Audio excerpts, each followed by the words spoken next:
Va pas courir vers ton Gucci. Va pas courir après ton Fendi. OK? Cours après ton purpose. That's it. Force et puissance, nous sommes she brave. Together we are one, she brave. So, hi, sweetie. I love you.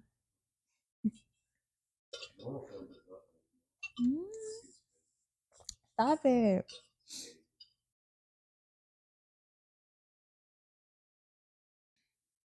Mais non. On va de maintenant. Donc, je pense qu'il y a deux réponses à cette question. Parce que si tu me demandais cette question-là il y a 2 jours, j'aurais sûrement pleuré. J'aurais sûrement dit, like, je suis vraiment à bout, je peux plus. Mais tu sais quoi? Oh, tu sais quoi? La fin de la grossesse, comme maintenant, en date d'aujourd'hui, veut pas, il faut que tu sois tellement strong spirituellement. Il faut que tu sois solide pour juste être comme ça, toujours. OK? Je suis pas en train de dire que je suis pas solide, mais je suis en train de dire que je suis humain, puis ça fait ça. OK? So, comment je me sens? I'm always grateful. Honnêtement, j'ai hâte, mais cette hâte, cette joie ne veut pas dire que j'ai pas des hauts puis des bas. Il y a des journées que j'ai de l'espoir, puis je suis comme, c'est bientôt le jour, anytime, j'ai des contractions, whatever. Puis il y a d'autres jours où est-ce que c'est, I can't do this anymore. Mais l'important, je pense que l'important, OK, c'est que tu puisses toujours comme remonter à la surface, de pas rester comme ça, parce que honnêtement, si tu restes comme ça, c'est tellement facile avec toutes les hormones et tout de tomber en dépression périnatale. Et ça l'aide pas non plus pour la dépression postpartum, qui est quelque chose aussi. Fait que oui, on a des hauts, des bas. Moi, j'ai des hauts, des bas, mais j'essaie toujours de remonter à la surface quand je peux. Même si c'est 5 minutes. Même si c'est 5 minutes, juste de remonter, juste le fait de remonter, je pense que ça peut te sortir d'un mindset genre qui est toxique. Ouais. Je vais parler de moi, puis on vit dedans. Like, on vit dedans présentement. Qu'est-ce qui m'aide à remonter? Aujourd'hui, je me suis dit, OK, je vais me maquiller. Euh, je, je me maquille pas dans la vie. Comme toi, tu le sais, dans la vie, je me maquille pas. Mais des fois, ça peut faire du bien, juste de bien se sentir. Fait que, OK, je me maquille. OK, je prends l'opportunité. Tu sais quoi, demain, je vais filmer. Est-ce que j'ai envie de filmer? Selon toi? Non, j'ai pas envie. J'ai pas envie, mais je sais que, c'est quoi, ça va me sortir de mon mindset. Ça va me distraire. Ça, ça va me permettre de faire quelque chose pour Dieu, mais en même temps, juste faire passer le temps. Donc, c'est ça qui m'aide présentement. Autre chose qui m'aide, c'est mon mari, c'est toi. C'est toi, c'est mon day one. Mon day one qui m'aide parce que, veux pas, t'es à l'écoute de moi, t'es à l'écoute de mes besoins. Même quand tu comprends pas, t'es toujours disponible. Donc, juste cette disponibilité m'aide. Et t'avoir dans ma présence m'aide. Donc, pour ceux qui sont dans cette situation où est-ce que vous êtes en fin de grossesse, vous avez passé votre date, vous avez mal, vous en pouvez plus, juste, ça va être plat d'entendre, mais gardez courage. Mais aussi, peut-être, passer moins de temps à penser à quand vous allez accoucher versus qu'est-ce que je peux faire en attendant que j'accouche. Qu'est-ce que je peux faire? Qu'est-ce que Dieu veut que je fasse avant d'accoucher? Parce qu'il reste quelques jours. Il te reste peut-être même quelques heures. Moi, je sais pas. Mais qu'est-ce que Dieu veut que tu fasses? Qu'est-ce que tu es censé faire avant d'accoucher? Et c'est ce que je fais présentement et c'est ce qui m'aide à juste faire passer le temps parce que tu peux rien faire d'autre. Tu peux boire toutes les thés que tu veux, tu peux manger toutes les ananas que tu veux, toutes les dates que tu veux, tu peux bouncer sur ton ballon pendant 2 heures si tu veux, mais c'est pas tes actions qui vont déterminer quand tu vas accoucher. En fait, on est sans puissance, on est sans pouvoir. Donc, gardez le focus sur qu'est-ce que vous êtes censé faire en attendant. Faites qu'est-ce qui vous donne de la joie, faites qu'est-ce qui vous rend heureux, heureuse, et le jour que vous devez accoucher, ça va venir, 100%. Pas le choix. Tu peux pas rester dans toi éternellement. C'est rent-free, là.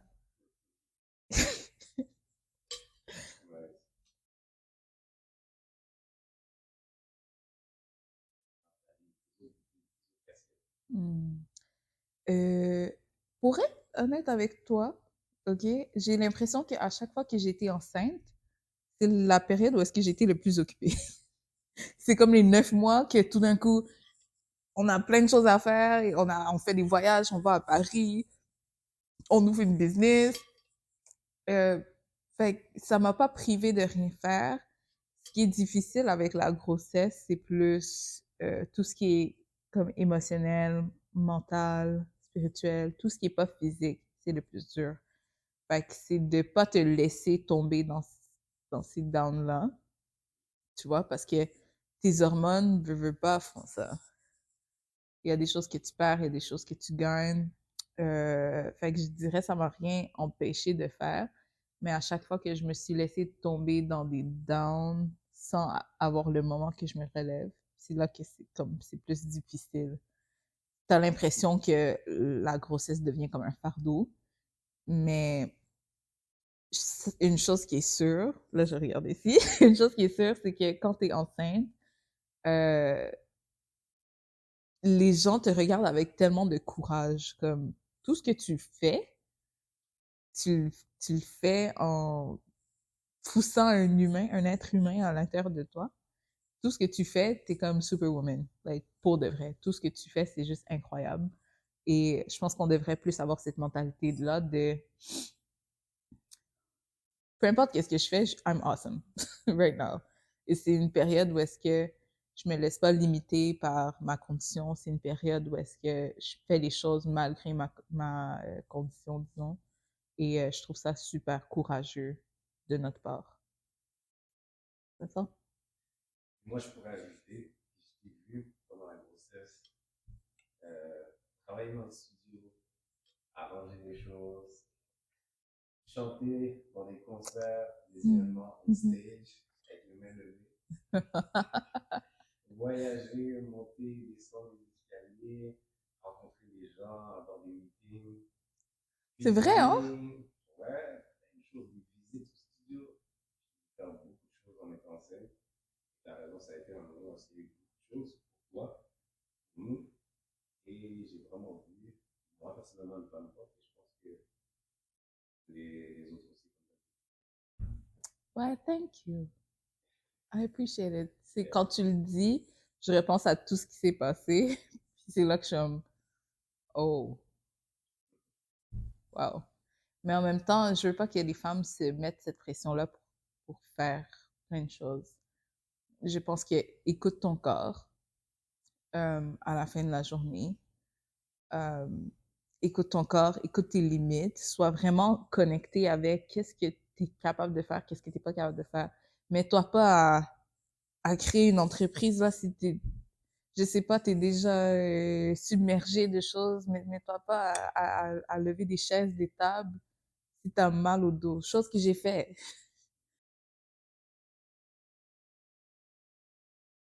Malgré que des fois on peut voir sur les réseaux sociaux les femmes qui sont enceintes faire plein de choses, vont en voyage, ou ouvrent des compagnies, font des visites et tout. Euh, L'essentiel, c'est pas de copier ces personnes-là. L'essentiel, c'est pas de ressembler à ces personnes-là. L'essentiel, c'est d'écouter ton corps. L'essentiel, c'est d'écouter tes capacités, tes limites. et de respecter ça, pas d'essayer de te prouver quelque chose ou prouver quelque chose aux autres parce que tu es enceinte et tu veux pas avoir l'air faible, tu veux pas avoir l'air... Tu es en train de faire la chose la plus importante au monde en ce moment. Tu es en train de grandir un autre humain à l'intérieur de toi. Donc, respecte ton corps, respecte tes limites, respecte qu'est-ce que tu es capable de faire et tu auras été une boss. Tu auras été une boss pour de vrai. Tu auras géré ta grossesse et on s'en fout de l'opinion des autres. Sincèrement. Sincèrement. That's it.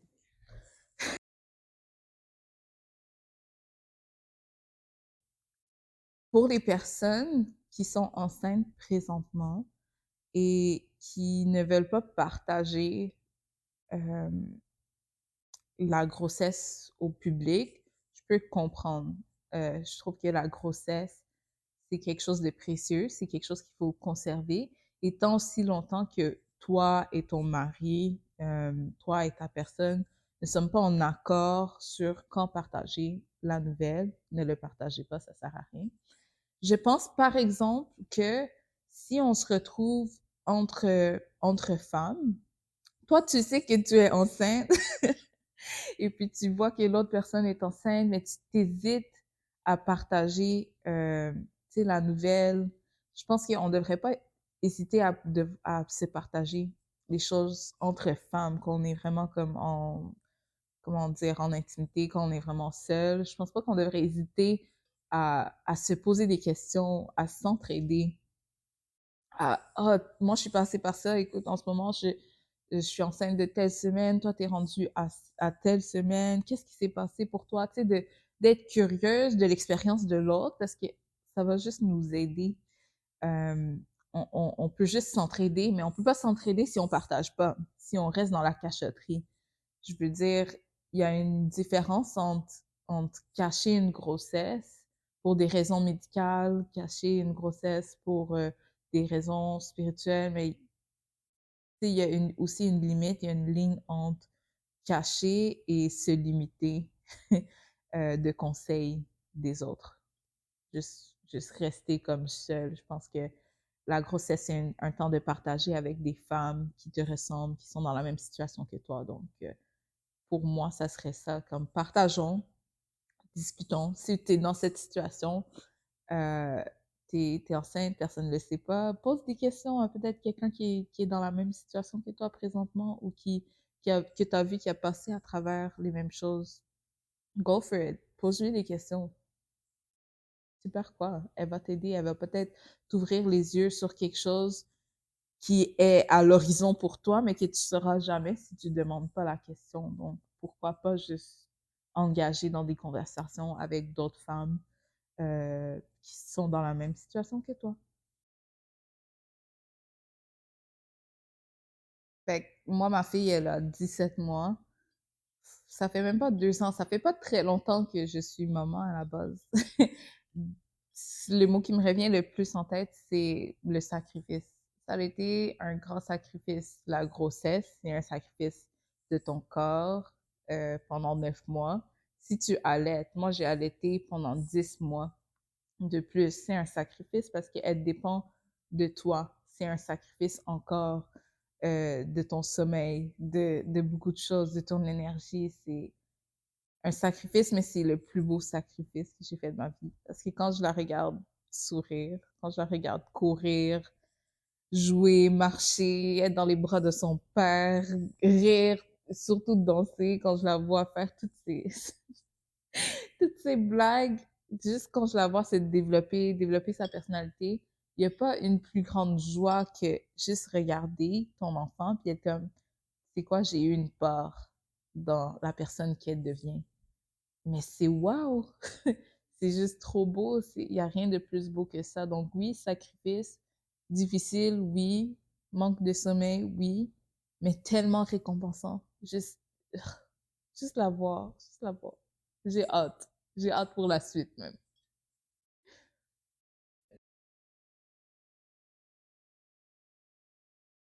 J'ai décidé, je sais pas pourquoi, mais moi j'ai décidé d'avoir des enfants, des enfants rapprochés en âge. Donc, comme j'ai dit, mon bébé, présentement, a 17 mois. Donc, ils auront 1 an et demi d'écart entre eux. C'est-à-dire, que je vais avoir deux bébés de moins de 2 ans. Ça va? Est-ce que ça va dans ma tête? Non, sûrement pas. Mais je me suis dit, je voulais avoir des enfants avant d'avoir 30 ans. Donc, c'était ma décision et je dois vivre dedans maintenant. Est-ce que c'est facile? Non. Être enceinte et courir après un enfant qui veut juste... Yako! Qui veut juste trouver la manière la plus dangereuse de faire qu'est-ce qu'elle veut faire. Est-ce que c'est facile avoir un ventre avec un melon d'eau et puis prendre l'enfant parce que l'enfant fait une crise? Attends, c'est pas facile. Rien n'est facile. Rien n'est facile dans tout ça. Est-ce que je recommande? Maintenant, je peux pas recommander parce que je suis pas médecin. Mais c'est bien. C'est bien. Ça fait passer le temps. J'ai l'impression qu'il y a eu plus d'action dans cette grossesse-ci. Un avantage que je dirais sans blaguer, ma première grossesse, j'ai eu de la dépression périnatale et c'est parce que je passais beaucoup de mon temps toute seule. Mon mari travaillait, je passais beaucoup de temps à la maison, j'étais beaucoup plus en solitude. Et maintenant, avec cette deuxième grossesse, dès qu'elle rentre à la maison, elle me fait rire, elle fait rire toute la famille, il y a mon mari qui est là.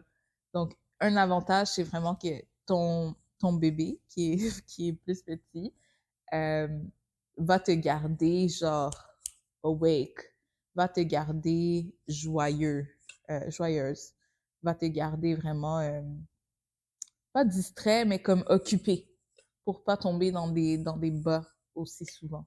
J'ai eu l'impression, en tout cas, c'était l'impression pour moi.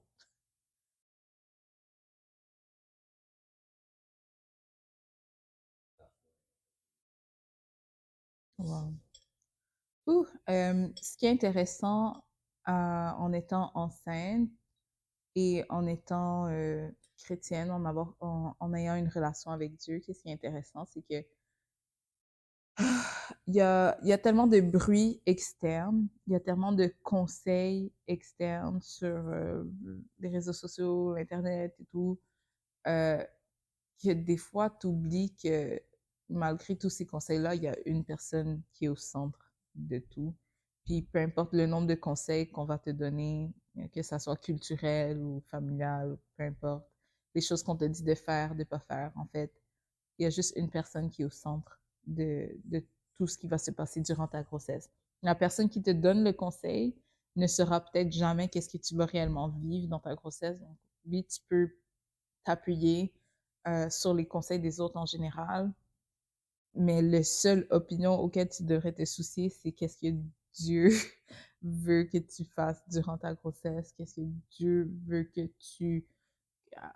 que tu consacres ton temps durant ta grossesse. Donc, pour moi, ça a toujours été comme un...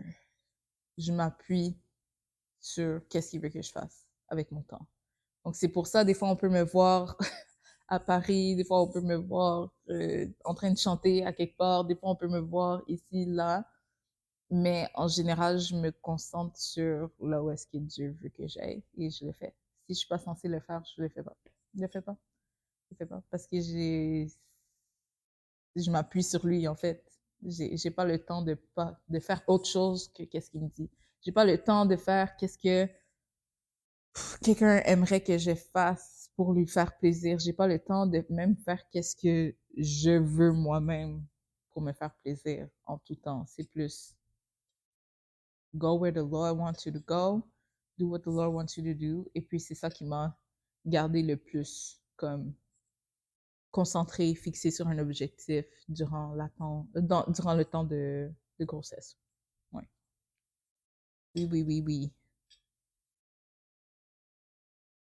The anchor in my soul, Jesus, you are the anchor of my soul. Yes, you are. Oui.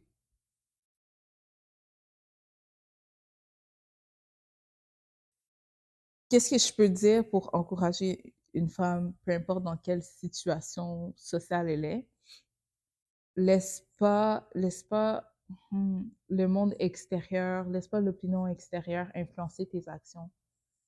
Tu peux avoir, tu sais, les personnes sur les réseaux sociaux que tu regardes, laisse pas ces personnes-là t'influencer.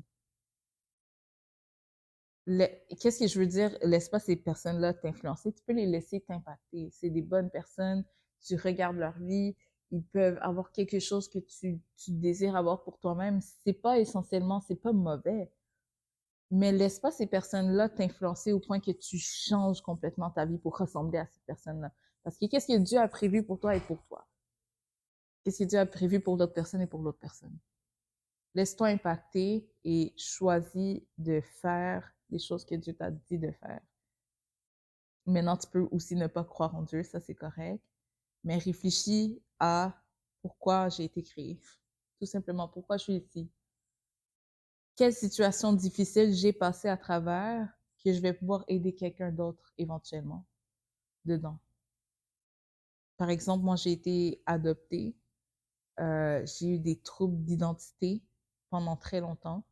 Puis c'est aujourd'hui que je connais ma valeur et je veux aider le plus de femmes possible à connaître leur valeur. Et tout d'abord, je pense que pour se valoriser, il faut déjà pas valoriser nécessairement les opinions des autres. Il faut pas se baser sur l'opinion des autres pour nos actions. Et je trouve que c'est quand on se laisse influencer qu'on commence à changer nos actions.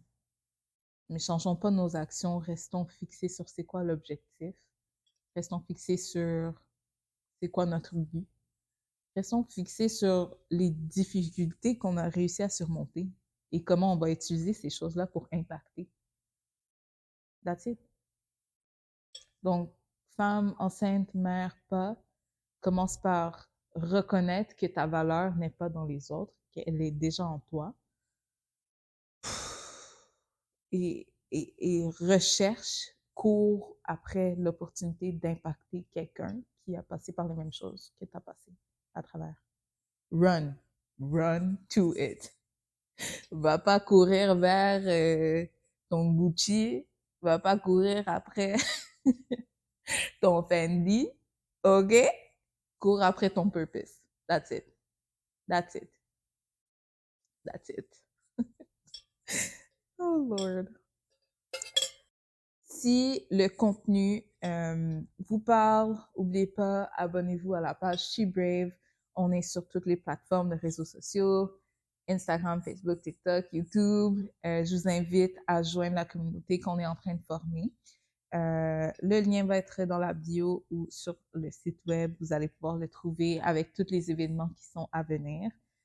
Encore une fois, si vous aimez parler de périnatalité, courage et spiritualité de la femme, vous êtes la bienvenue dans la communauté She Brave.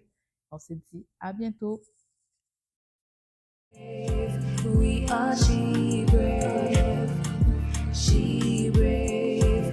We are She